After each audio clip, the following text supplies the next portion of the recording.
Saludos, gente bella y maravillosa. Bienvenidos una vez más a su programa, Gente Valiosa. Programa que se transmite a través de radiometrópolis.com.blogspot y a través de nuestro canal de YouTube. Estamos transmitiendo desde los Altos Mirandinos. Quien les habla, este interlocutor, Johnny Terán, certificado de locución número 50.236, tiene el honor de presentarles al señor Emiliano Terán, representante de una ONG en ocasión de una situación que nos está afectando, sí, en tiempos de pandemia, un derrame de hidrocarburos en las costas falconianas. Bienvenido, señor Emiliano Terán, a radiometrópolis.co.blogspot.com y a nuestro canal de YouTube. ¿Qué organización representa a usted y cuáles son las consecuencias de esta situación que están viviendo las costas de Falcón? Bueno, vale, muchas gracias. Saludos a todos, a todas. Y bueno, yo soy parte de la organización Observatorio de Ecología Política de Venezuela. Es una organización que aborda el tema de la temática socioambiental desde una perspectiva que analiza, digamos, no solo los daños ambientales que se producen, sino el modelo de desarrollo, los actores, las relaciones de poder, ¿no? Digamos, que se generan en torno a estos impactos, ¿no? Que no ocurren de la nada, ¿no? Ocurren por una serie de relaciones, de estructuras de poder, de sistemas económicos, y nosotros, digamos, problematizamos para el país esta serie de asuntos desde una perspectiva múltiple, ¿no? Desde una perspectiva informativa, desde una perspectiva formativa, desde una perspectiva de generación de insumos para el debate nacional.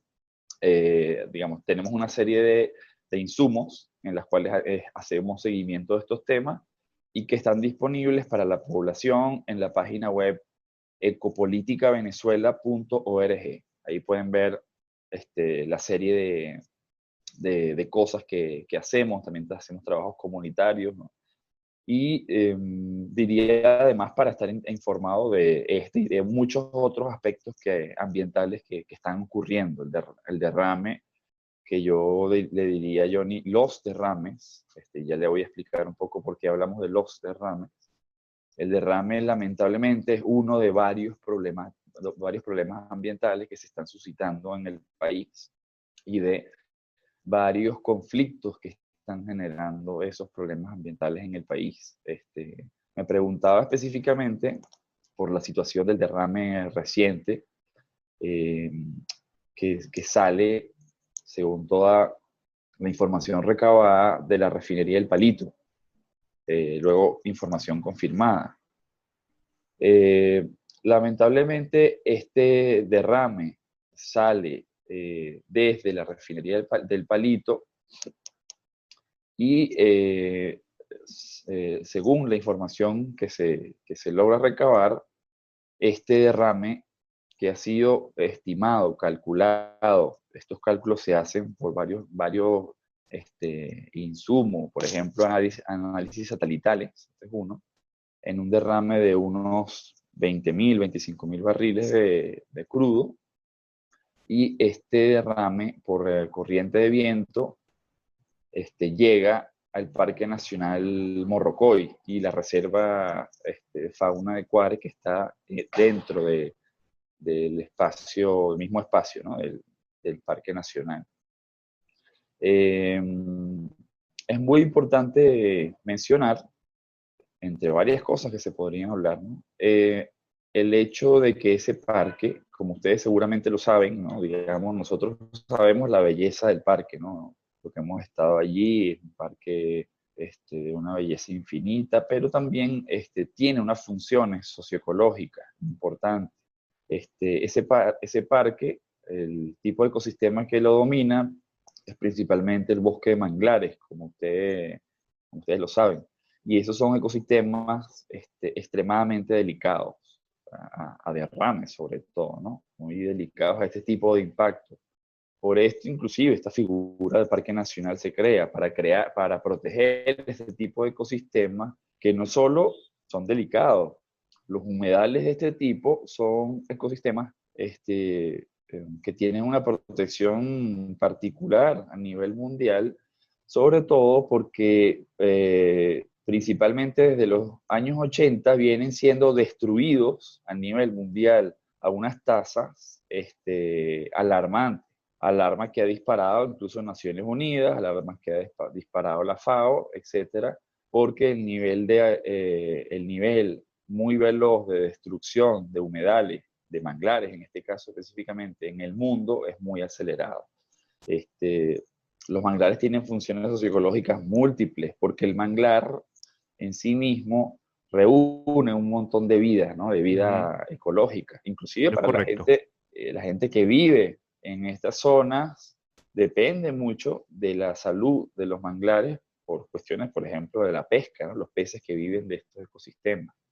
Igualmente con los arrecifes coralinos, que son aún más delicados. Entonces, es importante decir lo siguiente.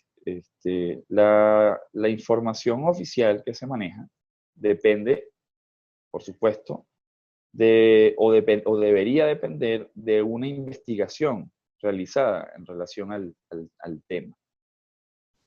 Y en esto quisiera decirle un par de cosas. La primera es que esas investigaciones, y diría varias en plural, en relación a la problemática ambiental que se genera en torno a la industria petrolera, normalmente es o nula o muy escasa. Esa información es además de derecho público. El público tiene derecho a estar informado, y para poder dar unas cifras ciertas, porque a partir de esas cifras es que se aborda o se debería abordar todo el proceso de remediación ambiental y lo que debería ser la prevención, ¿no? Lamentablemente, eso no ocurre hasta el sol de hoy. Ciertamente en los últimos días, solo en los últimos días, ha habido un pronunciamiento más directo en torno a la situación pública de autoridades ambientales y prácticamente muy poco de PDVSA. Pero digamos que han sido inicialmente denuncias comunitarias, digamos, de gente de las comunidades que viven en las zonas desde el Palito, las zonas costeras hasta Morrocoy, las que han hecho las denuncias corroboradas por organizaciones ambientales y analizadas para poder establecer estimaciones. Como le digo, que esas estimaciones se hacen por diversos, digamos, instrumentos de análisis metodológico, sin poder tener tras de sí una investigación que se haya concluido y pueda dar con certeza de esta información. Por eso es importante decir que son estimaciones, ¿sí? Lo que no quita el impacto en sí mismo, ¿sí? Lo que no quita el impacto en sí mismo y el derecho a la información que tenemos todos. Eso era la primera cosa que le quería comentar. Voy con la segunda, que nos parece aún más importante. ¿Por qué le decía al inicio el problema de que no hablamos del derrame, sino de los derrames? Solo en el año 2020 tenemos una secuencia de derrames permanente, no solo en una instalación, se produce en varias zonas del país. Se produce en el estado Anzoátegui, se produce en la faja petrolífera del Orinoco, se produce en el complejo petrolero de Jose, se produce en el lago de Maracaibo, se produce en Cabimas, por ejemplo, se producen en múltiples puntos. Hay una situación de lo que pudiésemos llamar de siniestralidad, que ha venido incrementándose lamentablemente. Esta situación de siniestralidad, digamos, si del derrame se puede decir que se habla poco o se ha denunciado poco para la importancia que tiene, de esto se habla mucho menos. Nosotros ayer, como Observatorio de Ecología Política, le hicimos una entrevista que le recomiendo, Johnny, a usted y a su audiencia que puedan leer, Es una entrevista que le hicimos a un experto petrolero que fue además tuvo puestos de supervisión y gerencia en la petrolera por muchos años, en relación a esto que le digo de la siniestralidad o la accidentalidad, ¿no? También como se le puede llamar. En esta entrevista, el experto, Einstein Millán se llama, señala con estadísticas cómo han aumentado los cifras escalofriantes. Le hablo, por ejemplo, de si se registraban por año a mediados de la década pasada unos 200 desastres. En la actualidad se registran por año unos 4.000 desastres, para que tenga una idea de la diferencia entre una y otra. Sí, se registraban en promedio unos 10.000 barriles de petróleo derramados. En la actualidad, según esta estimación, son 150.000 el promedio. Entonces, la situación de la siniestralidad, digamos, por más que hoy autoridades ambientales, autoridades petroleras puedan porque son las últimas declaraciones, ¿no? Es decir, que han sido, que el impacto se ha generado, o sea, no han negado el impacto, pero lo han minimizado prácticamente, que eso ya está saneado, ¿no? Cuando eso supone un proceso, además de no solo de investigación para determinar exactamente las causas, sino que es una remediación que necesita, requiere de un procedimiento mucho más riguroso. Algunas organizaciones, incluso la Sociedad Venezolana de Ecología, solicitado a personal cuáles son estos daños. Pero le decía que independientemente de esta situación, y ya culmino esta parte, ¿no? Independientemente de esta situación directamente que tiene que ver con este derrame, que en cualquier caso es delicado, pero está en el marco de una situación de accidentalidad muy frecuente, el problema de fondo es que es una industria que históricamente ha sido una industria en cualquier parte del mundo donde usted vaya, que ha generado muchísimos impactos sociales y muchísimos impactos ambientales. Adicionalmente, tiene una situación por muchas razones, hay que analizar estas causas. Tiene una situación de alta rosa. ¿Por qué? Por la misma. En el año 2012, ¿se acuerdan? La explosión que ocurrió en la refinería que mató a decenas de personas y que es un desastre terrible. Pero Esto en una situación de mayor falta. Sí.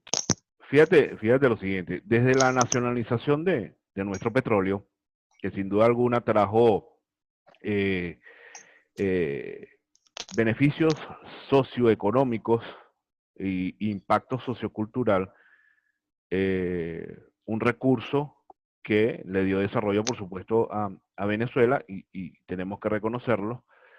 No es menos cierto que desde su nacionalización eh, existían estructuras y existían, por supuesto, normas, reglamentos y marcos jurídicos que a la hora de un posible derrame o accidente no deseado en las plantas refinadoras, se establecía un mecanismo de contingencia.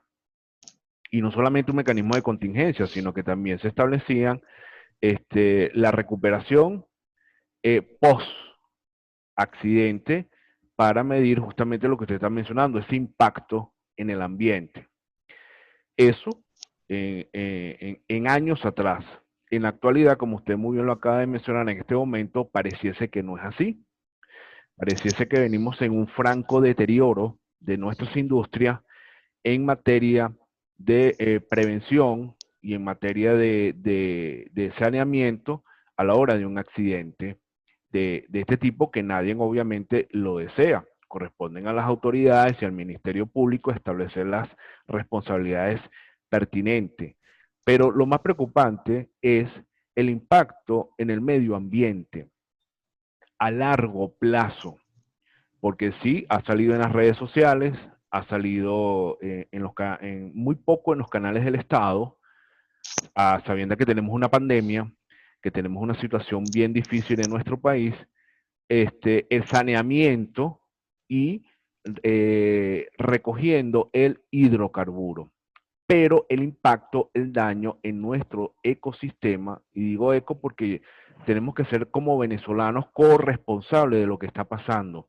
Y es lo que a nosotros nos preocupa, es a lo que a nosotros nos preocupa.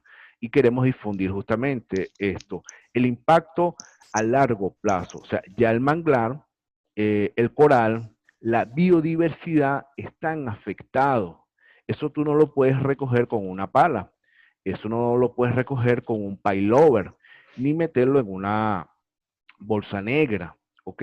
Se reconoce por parte de las autoridades el saneamiento que están haciendo, pero esto no debió haber ocurrido. Y como ocurrió, por supuesto, no hay una respuesta a largo plazo. ¿Por qué? Porque el manglar puede morir. Los microorganismos, para los que no saben, y usted lo puede explicar mejor que nosotros, que viven allí en el manglar, están totalmente afectados. Para los que no lo saben, el coral no es una roca, es un ente viviente y a veces la ignorancia se paga muy caro, ¿no? Sobre todo en el medio ambiente. Entonces quisiera sus reflexiones en función, aún antes cuando se nacionaliza, se establecen normas, parámetros, marcos jurídicos en función a los posibles accidentes no deseados y obviamente el impacto que tiene no solamente para la biodiversidad, sino en consecuencia para los habitantes de las costas de Falcón y por ende para todos y cada uno de nosotros los venezolanos, porque tenemos que crear una conciencia porque esto nos afecta. Yo digo, qué rico es ir a la playa, tomarte la foto, disfrutar de esas cristalinas y hermosas aguas. Oye, pero ¿por qué minimizan esta situación tan importante que está ocurriendo en nuestras costas? Sus reflexiones, señor Terán. Sí, gracias, Johnny. Mira, la pregunta que haces es bueno, nos parece bastante importante por varias razones. Digamos que es cierto, hay que, digamos, admitir, es cierto que ciertos protocolos, procedimientos y un marco, digámoslo así, institucional, permitían, permitían un cierto nivel de abordaje de estas problemáticas. Y pues, sobre todo, cierto nivel de interpelación social a estas problemáticas. Y eso hoy en día está bastante, vamos a usar esta palabra, bastante destruido, un poco el reflejo además del país, de la institucionalidad del país, de los tejidos sociales, de la economía, que está hecha a pedazos, que nos tiene en una situación, en cierta forma, de desprotección, de impunidad, de vulnerabilidad en general, ¿no? Muy delicada además. Eso es cierto, pero nosotros personalmente, le digo, ¿no? Y la organización que represento, nosotros quisiéramos intentar ir más allá en este debate. Es Claro decir, que sí. sensibilizarnos seriamente sobre lo que está pasando ahora, porque Sí, usted lo ha dicho con mucha certeza, la muerte, el peligro que se corre es la muerte de los manglares, ¿no? La muerte y toda la vida que tiene. Ciertamente, eso necesita un abordaje inmediato, un abordaje además participativo. Insistiría en esto que le comentaba, que usted, que yo, que su audiencia, que todos podamos estar además enterados y si es posible participar de las soluciones del problema, mejor aún, ¿no? Pero le decía el asunto de que hay causas estructurales, de que hay problemas de fondo, que a nosotros nos parece importante discutir. Son varios, ¿no? Pero yo le diría, fíjense una cosa, le diría lo siguiente, nosotros tenemos ante nosotros, por darle un primer ejemplo, nosotros tenemos ante nosotros, en primer lugar, un problema que quizás es el problema ambiental más serio, que es el del cambio climático. sí, señor. No vamos a entrar mucho más en discusión de un tema que se conoce, que es conocido, pero que Pero que pudiésemos decir, lo minimizan, lo minimizan. sí, ciertamente se minimiza o por lo menos, digamos, se aborda de una forma superficial y no se dan, digamos, las dimensiones reales del problema y de lo que, digamos, a lo que enfrentamos incluso como humanidad, ¿no? Como humanidad, como especies que vivimos en el planeta Tierra. Le decía que el problema del cambio climático es un ejemplo de un poco de lo que le decimos porque uno de los principales factores es precisamente los modelos de sociedad que se construyeron en torno a los combustibles fósiles, es decir, al modelo de consumo, de producción que se construyeron en torno a un modelo energético basado en combustibles fósiles. En este caso el petróleo, como usted lo sabe, el gas, el carbón. Esto ha sido el principal factor para que posibilitara este modelo de consumo acelerado y de producción y de devastación de la naturaleza acelerado.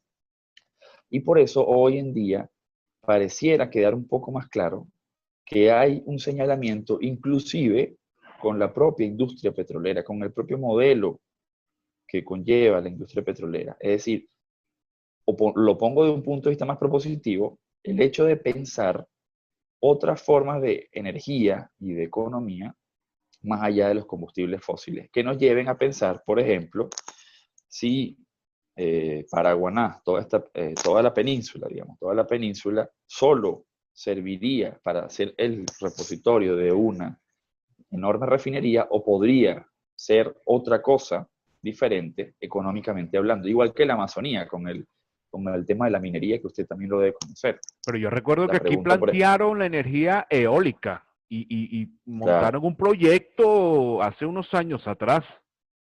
sí, y ese proyecto se construye se desploma también por varias razones, que está, por ejemplo, ubicado en La Guajira, porque la zona norte costera tiene unas potencialidades para eólica y para solar muy grandes, muy importantes, ciertamente. Pero le decía, por ejemplo, si la Amazonía venezolana, y llamemos a Amazonía los tres estados del sur, del Tamacuro, Bolívar y Amazonas, ¿solo va a servir para hacer minería de gran escala o tiene o Potencialidades. tenemos otra idea de país? O tenemos otra idea de país. Un segundo ejemplo, si usted revisa la historia de la industria petrolera en otros países, vea cuál ha sido el historial de impactos socioambientales. Es decir, la evidencia, no le digo que no se puedan manejar mejores protocolos o no, pero la evidencia inclusive con tecnologías de punta y con la gestión institucional, inclusive digamos la más refinada, sigue siendo de altos impactos, de altos impactos. Lo que un poco queremos plantear es que nos merecemos como una sociedad que fue construida en torno al petróleo en los últimos 100 años, una reflexión no solo de un mejor manejo de la industria, sino una reflexión sobre la economía venezolana, si tiene que estar fundamentalmente anclada solo al petróleo. Es decir, eso nos parece que tiene una dimensión de causas estructurales que necesita ser discutida a la luz de esto. Y le doy el tercer ejemplo. Me decía lo de los impactos a largo plazo. Bueno, nosotros no tenemos que ser científicos ni haber leído los artículos en revistas indexadas para saber el impacto histórico al lago de Maracaibo. Y el impacto histórico del lago de Maracaibo, o sea, el lago de Maracaibo ha sido convertido en una especie de enorme bioregión muy rica en vida y además en vida social, no solamente ecológica. En hoy, una cloaca petrolera. Una cloaca petrolera que fue hecha una cloaca petrolera desde sus inicios, desde las primeras gestiones de la industria petrolera manejada por los Estados Unidos, por las empresas estadounidenses, pasando por la dictadura de Gómez, pasando por el periodo llamado Pacto Punto Fijo, incluyendo el gobierno de Chávez, incluyendo el gobierno de Maduro. O sea, el, el, el impacto de estas industrias convierte en lo que nosotros llamamos zonas de sacrificio a territorios donde ha estado enclavada la industria petrolera. Esa es, digamos, una realidad, y por eso le digo que nosotros creemos que hay una serie de problemas que hay que discutir de fondo.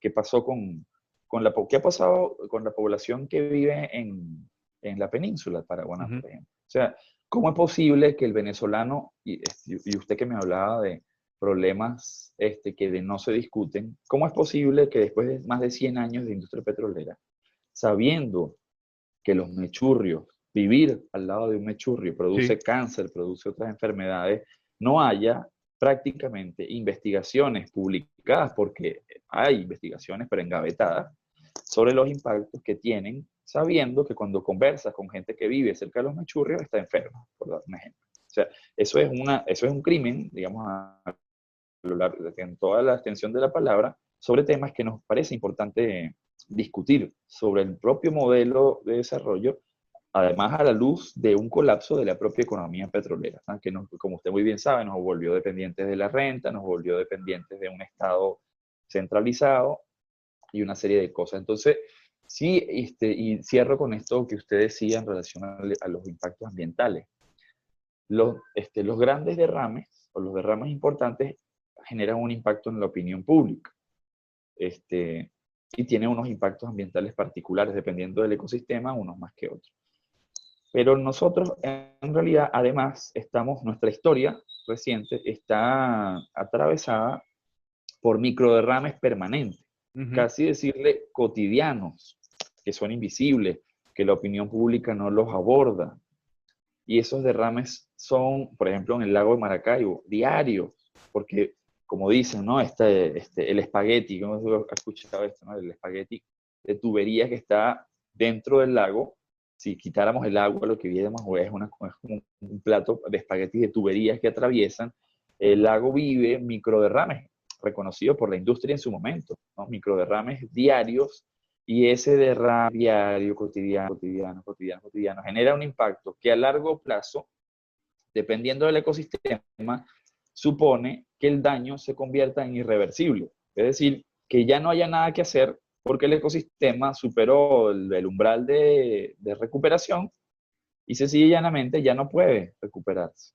Esto significa perder, como seres humanos, perder el ecosistema. O sea, que este ecosistema pase, por ejemplo, con la deforestación, que este ecosistema en un bosque, la deforestación lo lleve a un punto en que ya no pueda soportar más este proceso y se convierta en sabana, y se convierten en sabana y ya no pueden volver a ser lo que eran antes. Entonces, esta serie de elementos que yo le propongo para pensar son tanto del problema particular de lo que está ocurriendo en las costas venezolanas como el problema de fondo que nos tiene que llevar a pensar otras formas de sociedad y de economía también.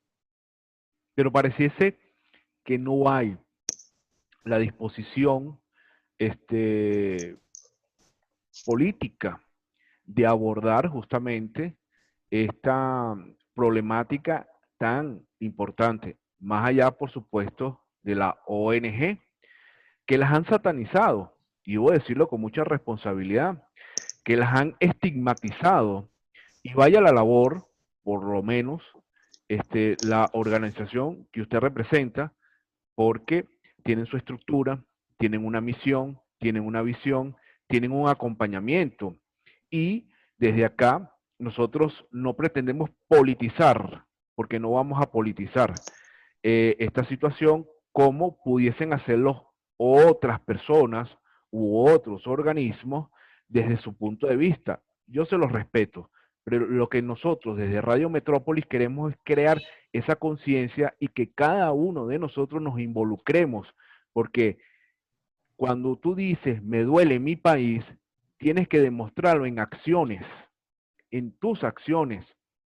Tan sencillo como tú, ciudadano, que vas a disfrutar de una playa, cuidarla. Tan sencillo como tú, funcionario, que representas una institución pública, cumplir con tus deberes inherentes a la protección del medio ambiente. Y tú, ONG, también de alguna manera, pues, ir articulando a la ciudadanía, a las instituciones Y inclusive desde nuestro marco educativo, desde la educación inicial, desde esa cultura, porque de verdad que esto es muy preocupante y se minimiza y solamente sale la noticia, vamos a llamarlo así, amarillista, cuando ocurre el hecho, pero que verdaderamente esto viene ocurriendo desde hace muchos años. Yo he estado en Bachaquero, yo he estado en Cabima, y créame que usted allí no puede sembrar ni siquiera yuca. O sea, así de sencillo. O sea, no porque me lo están diciendo, sino porque yo lo pude evidenciar. Entonces, esto es un problema de todos nosotros, de todos y cada uno de los venezolanos. Oye, yo hice ahorita una reflexión y de verdad que respeto a todos los que tienen el derecho a la información y el acceso a la información de los diferentes medios tecnológicos o televisivos. Oye, pero todo el mundo estaba pidiendo a grito que regresara DirecTV a Venezuela. Y lo digo con mucha responsabilidad, caramba, tenemos una situación de un impacto nuestro medio ambiente y no le prestan la atención. Entonces, yo hago un llamado y yo quiero que usted, señor Terán, a través de su organización también, hagamos ese llamado, ¿ok? Y lo hago a la sociedad, a nuestros hermanos venezolanos, a nuestros pescadores, a nuestros adolescentes, a nuestros abuelos, a todos, porque si nos duele nuestro país, entonces caramba, con nuestras acciones tenemos que quererlo, tenemos que defender nuestro medio ambiente. Y esto es lo más preocupante. Sí.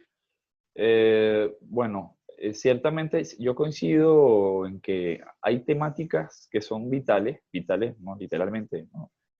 Que no, que no se abordan como deberían abordarse. Deberían hacer parte de la cotidianidad de la gente, de la discusión, de la información que le llega a la gente, ¿no? En general. Aunque sí creo que hay mucha gente involucrada en dar el mensaje, ¿no? Como usted mismo, organizaciones, el periodismo vinculado a las temáticas ambientales, políticos, o sea, yo creo que sí hay gente dando el mensaje, está permanentemente dando el mensaje. El mensaje quizás ha llegado, pero lo que uno, claro, quiere es que cale el mensaje. Una cosa es que llegue, el mensaje puede llegarle, pero que cale profundo es la diferencia, ¿no? Eh, mm, ¿Qué creo que está pasando? Bueno, ciertamente yo creo que, por ejemplo, los políticos de los sectores dominantes de este país nos parece que no están, esta temática no la abordan como debería abordarse, por ejemplo, ¿no? Esto no parece una preocupación, parece más una preocupación la economía que la ecología. Y la economía básicamente vive de la ecología. Claro, ¿Sí? No hay claro. economía que pueda vivir del aire porque no se puede. Así como ninguna persona, no hay, usted puede preocuparse mucho o poco por la situación del agua, pero usted no puede vivir sin agua. Usted puede vivir sin petróleo, eso sí. Y sin oro también puede vivir, le garantizo que puede. Pero sin agua no puede vivir. Entonces ahí hay una brecha cultural, diría yo, y yo diría inclusive afectiva en relación a nuestros ecosistemas y al ambiente, que hay que buscar tratar de cubrir para que se sensibilice más a la población. Ciertamente yo le diría que el llamado, mucha gente puede pensar también que sí está sensibilizada, pero no sabe qué hacer ante la situación, porque hay otro sector de la población que sí sabe, que le preocupa. Yo creo que es mucha gente, Johnny, que está preocupada también, pero no sabe qué hacer, por esto que hemos discutido. O sea, no sabe qué hacer porque puede ser que no consiga interlocución. Digo, yo tengo este problema, esta preocupación. ¿A quiénes se le demanda justicia? Porque esto es un caso de injusticia ambiental. ¿A quiénes se les demanda justicia si sentimos que las autoridades se están burlando básicamente de nosotros? En nuestro caso, que además vemos que un sector político, en nuestro parecer de oposición, tampoco tiene un abordaje sobre el tema correcto. Oye, ¿no? y el Porque medio hemos ambiente visto, no tiene tinte político, por Dios. O sea, el manglar no te ve si tú claro, eres de aquí o eres de allá. claro, ni los peces, ni los corales, o sea, esto como una verdad que es transversal, ¿no? Ciertamente. Este, pero yo pienso que digamos, el llamado es precisamente que, por ejemplo, por darle un ejemplo, nosotros tenemos derechos y tenemos deberes. En estas sociedades tenemos que ejercerlos, ambos, ¿no? Los derechos no están solo escritos en un papel, hay que ejercerlos y para ejercerlo las comunidades, la ciudadanía se organiza y tiene el derecho a pedir información, tiene el derecho a exigir que estos derechos se cumplan y tiene deberes también de estar informado, de transmitir información y movilizarse. Aunque la situación sea adversa, porque la idea, digamos, y hay un poco el dilema que al final usted lo puede llevar a la situación del país.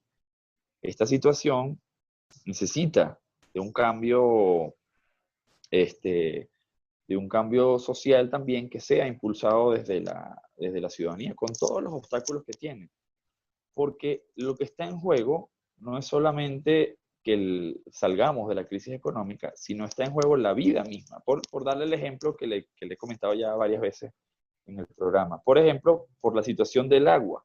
La situación del agua, por la forma como se está llevando, que no es solo un problema del gobierno actual, que el gobierno actual tiene una gestión del agua terrible, pero cambiando el gobierno y manteniendo el mismo patrón de contaminación de las aguas y de degradación de las cuencas, vamos a tener el mismo problema. Claro, no, no vamos a Entonces, hacer nada. para que esto se pueda abordar, no vamos a hacer nada. Tenemos que cambiar. O sea, si usted piensa que el cambio de gobierno será suficiente para abordar el problema de fondo que tenemos, yo le diría que no lo es, que no es suficiente. Necesitamos algo más que un solo cambio de gobierno. Necesitamos un cambio de mentalidad, un cambio de modelo, un cambio de estructura y no se olvide, nunca olvide que el problema hoy en día que estamos afrontando ya es global. No, no podemos tener solo una visión de país en lo que está pasando que es de escala global. Tenemos que tener una visión, además de país, una visión de región, una visión de planeta, de la situación que está pasando. Y darnos además cuenta que estas preocupaciones son preocupaciones que también tienen personas de otras partes del mundo, que comparten personas de otras partes del mundo. Y que lo que está pasando es tan profundo que necesitamos un esfuerzo, digamos, colectivo para poder abordarlo, porque en el marco de estos pequeños problemas hay problemas más grandes también que afrontar. Y le diría, nosotros los venezolanos, digamos, la realidad nos ha dado, como puedes decirlo de cierta forma, como unas bofetadas para que despertemos de que el problema es más profundo. Podemos decir, desde el colapso de la sociedad que sostuvimos por 100 años, ha colapsado esta sociedad. La problemática que hemos vivido ¿no? de colapso profundo que las hemos vivido en dramas ya humanitarios, hasta la pandemia actual. La pandemia actual tenemos que verla como un problema que nos está mostrando no solamente una situación sanitaria terrible, sino un problema de fondo, que se volvió global. Nunca había Sí. habido en la historia de la humanidad una pandemia que tuviese este alcance global. No había existido. Eso no. Pandemias más graves, sí, quizás la llamada gripe española, porque tuvo más contagios y mortandad. Pero el nivel de Y se alcance focalizó en global, Europa, que o sea, quedó en Europa claro, allí. pero esto llegó a nivel mundial. Entonces, pararse y decir, hey, esto que está pasando es grande, o sea, esto que está pasando es grande, y por más que yo voltee la mirada hacia otro lado, el problema no va a desaparecer por no mirarlo. El problema necesita un abordaje, ciertamente, de gobiernos y especialistas, pero téngalo por seguro que si esto no es abordado también por la sociedad organizada, no se va a poder solucionar. No se va a poder solucionar porque por la profundidad del problema. Entonces,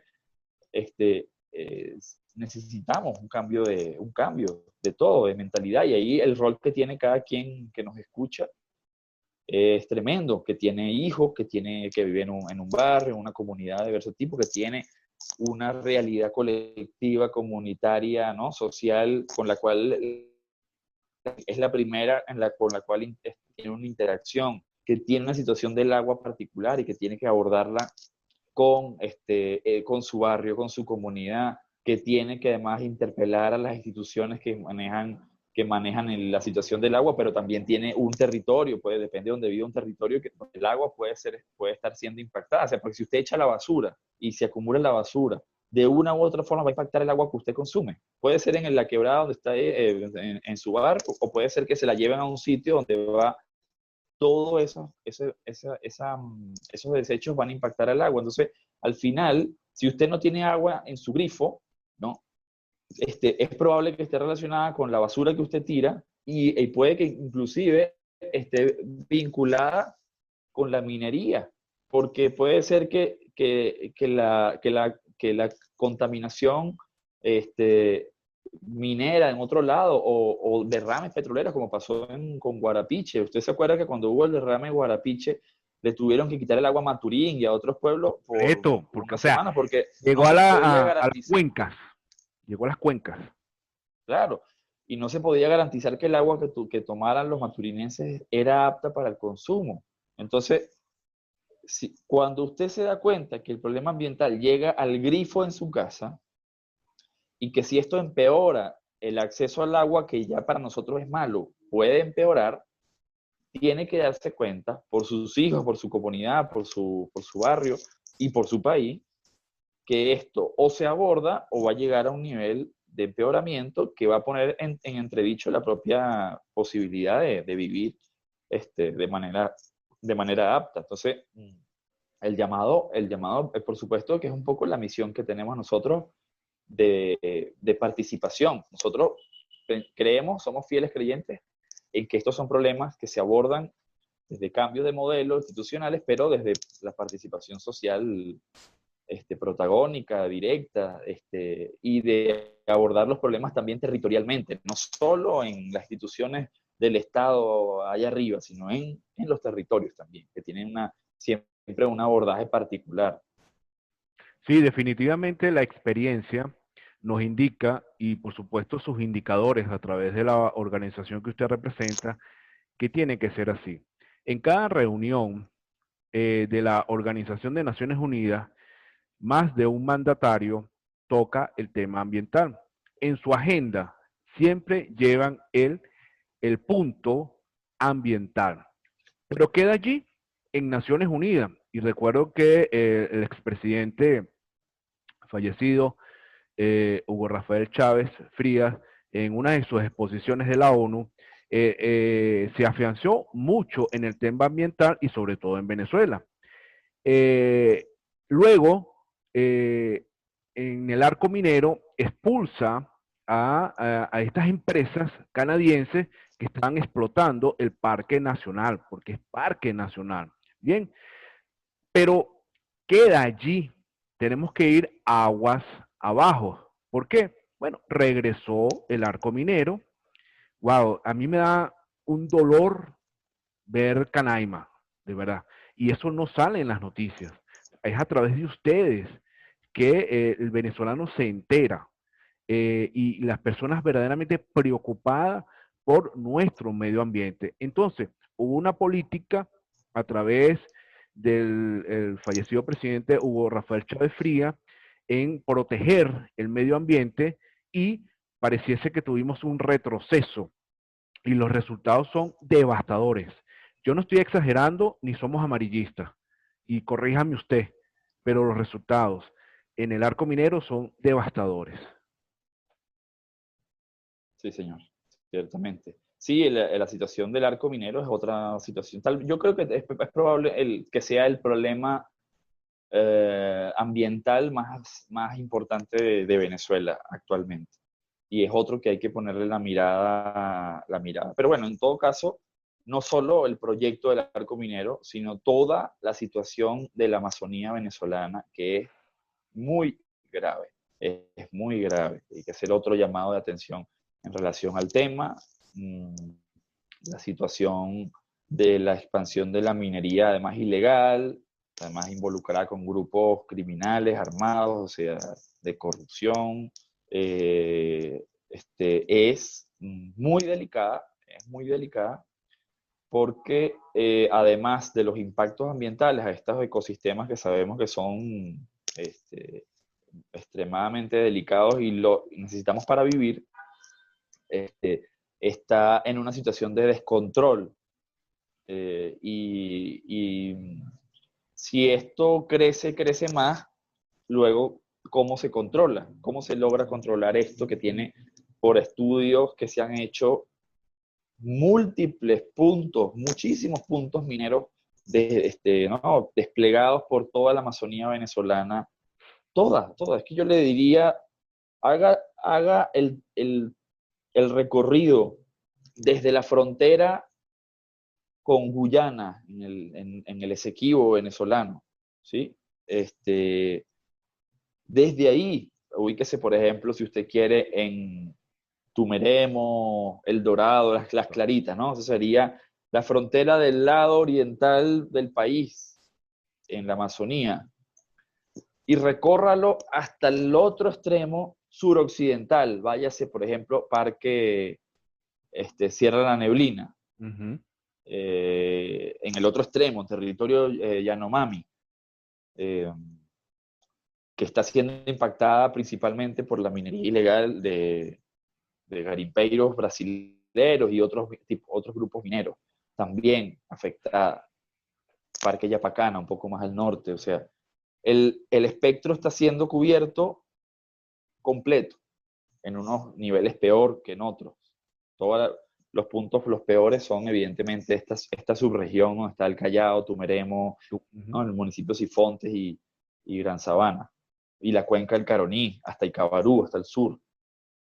Son los peores de los peores sitios, los sitios donde la minería está siendo devastadora. Pero en grados diferentes abarca todo esto. Y esto, si no se detiene, hace como un cáncer que tiene metástasis, que no se aborda, que se come el organismo.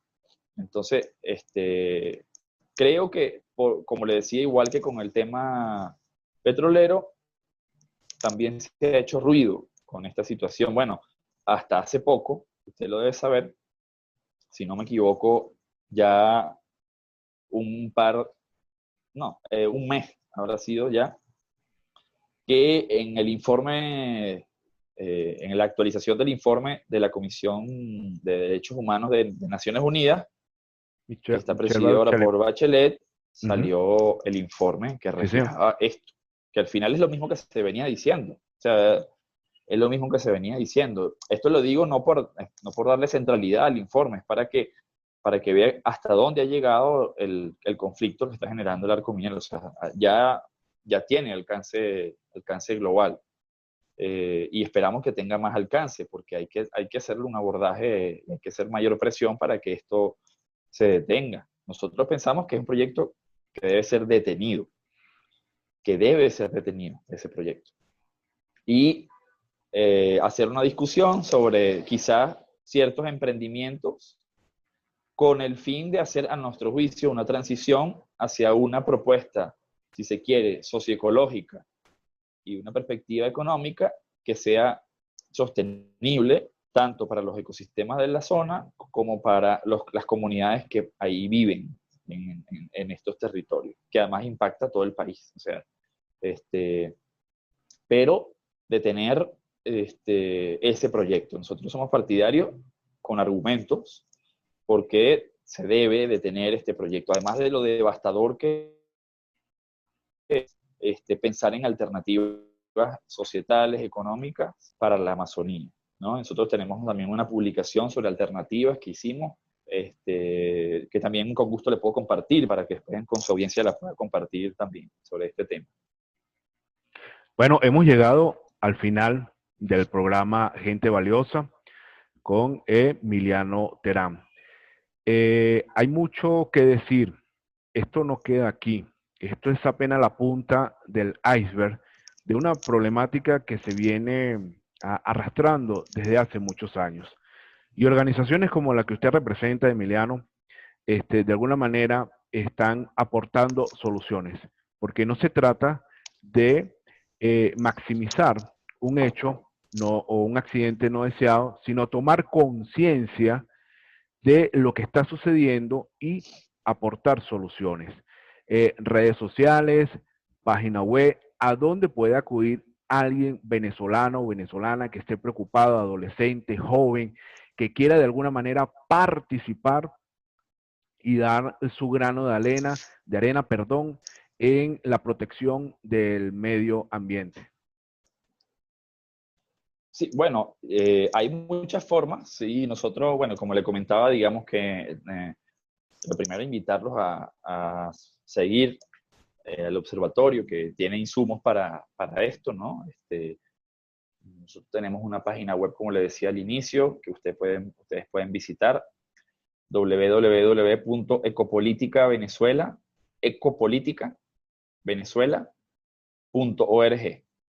Ahí pueden ver los múltiples materiales que nosotros producimos, sobre todo para a nivel social se puedan usar. Nosotros, por ejemplo, por darle un ejemplo, tenemos un manual, que es un manual para el mapeo comunitario de la situación del agua. O sea, se pueden hacer con talleres colectivos. Nosotros lo hemos hecho en colectividades donde se hace un análisis comunitario del asunto del agua, que va del diagnóstico a la propuesta, ¿no? Pero con mirada de cuenca, de territorio, ¿no? O sea, no solo para abordar a las instituciones.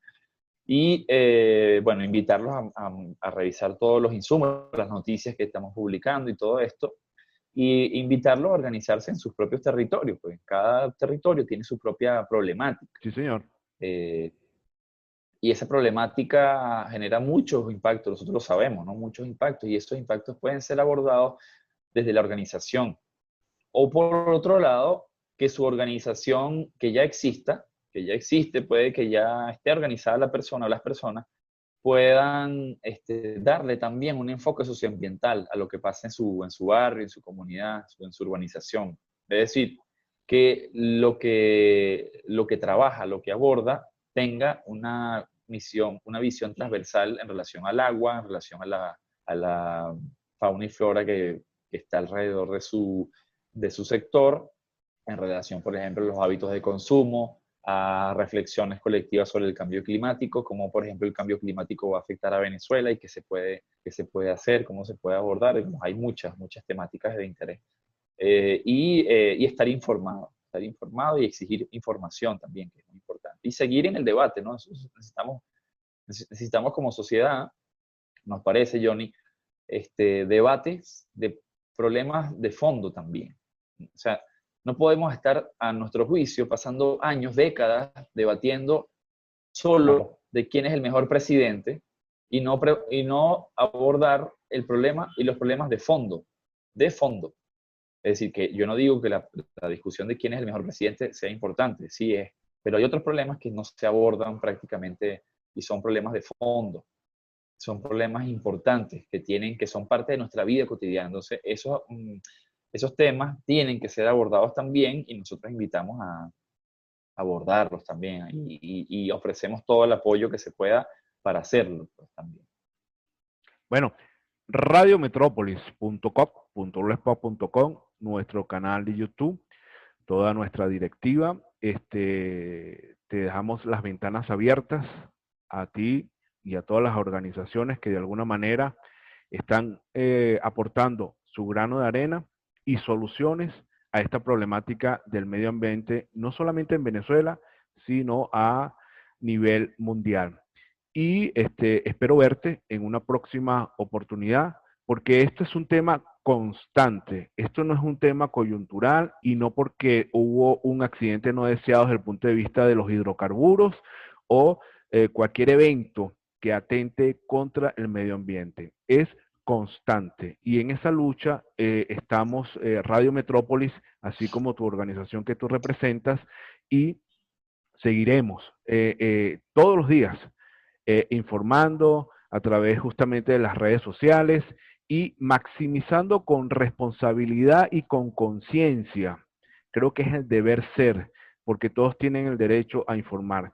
porque cuando salgamos de esta pandemia, la gente quiere ir a Cayo Rosal, a Cayo Sombrero, a Golfo Triste, a La Orchila, a la Gran Sabana, y oye, qué maravilloso, sí, poder hacer turismo en nuestro país, pero qué triste es que lo hagas y veas el medio ambiente de nuestros parques nacionales totalmente destruido. Entonces, ese es el llamado a la conciencia.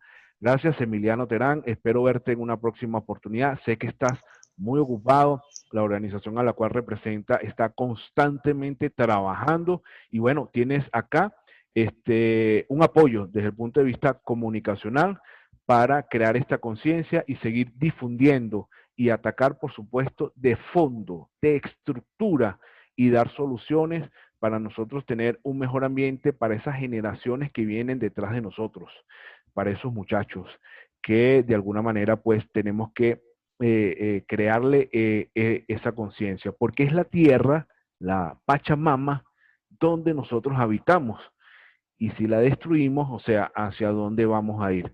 Gracias por tu participación, Emiliano Terán, y espero verte en una próxima oportunidad.